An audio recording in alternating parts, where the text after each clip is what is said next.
Washington. Federal authorities reported just 3 arrests Wednesday, none of them involving violence, as an unprecedented lockdown secured the inauguration of President Joe Biden. Despite fears that domestic extremists would attempt new attacks just 2 weeks after the deadly assault on the Capitol, the U.S. Secret Service reported only 13 arrests since January 13, when federal authorities launched a massive defensive operation to secure the city for the inauguration.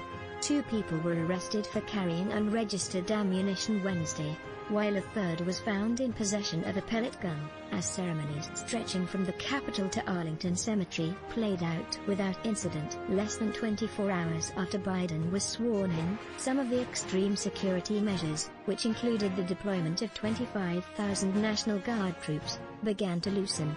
Workers began taking down iron fencing, concrete barricades were being removed, vehicle checkpoints were abandoned and bridges reopened as the fortress Capitol slowly began to shed its collective armor.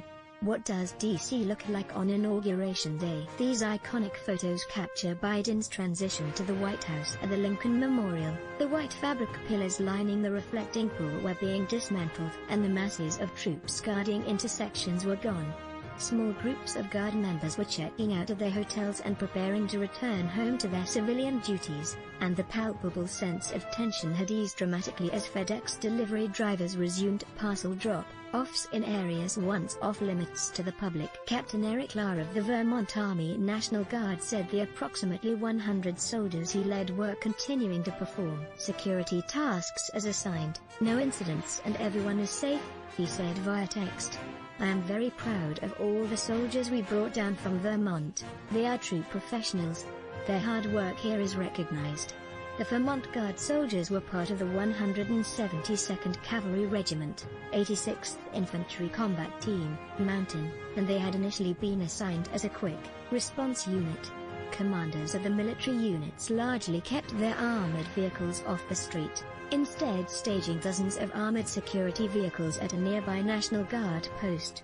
Wartime footing, Capitol draped in steel and concrete in unprecedented inauguration security operation. Downtown streets remained largely empty and quiet, save for the incessant beeping of construction equipment removing barricades and the grunts and yells of workers hefting sandbags and removing fencing.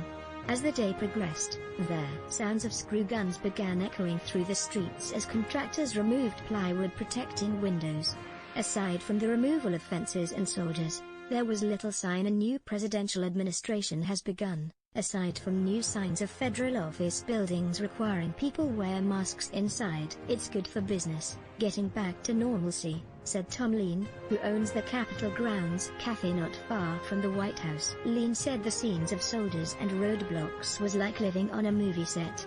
Thursday morning, he watched as the checkpoints were dismantled and soldiers withdrew. He said some of the roadblocks further away from the Capitol and White House seemed unnecessary, but believed the security precautions were appropriate. "I think because of what happened, it caused them to be a little more cautious," he said. "There was no chaos. It felt pretty safe." Lisa Vasquez, 63, drove up from Florida to watch the inaugural events and said she was disappointed the security precautions kept her from seeing much. Vasquez walked her Chihuahua dog, London, toward the White House. On Thursday morning, as stagehands dismantled the risers used by journalists to document Biden's arrival at the White House. Vasquez, who owns a small cab company in Punta Gorda, said she hoped to find the White House gift shop so she could buy souvenirs for her friends. "It was all worth it," she said of the 1,000-mile drive she made with London and her cat, Windsor, who was relaxing in her nearby hotel room. "I feel like I bring a bright light to the nation's capital, to be part of it all, to hold light and shine bright."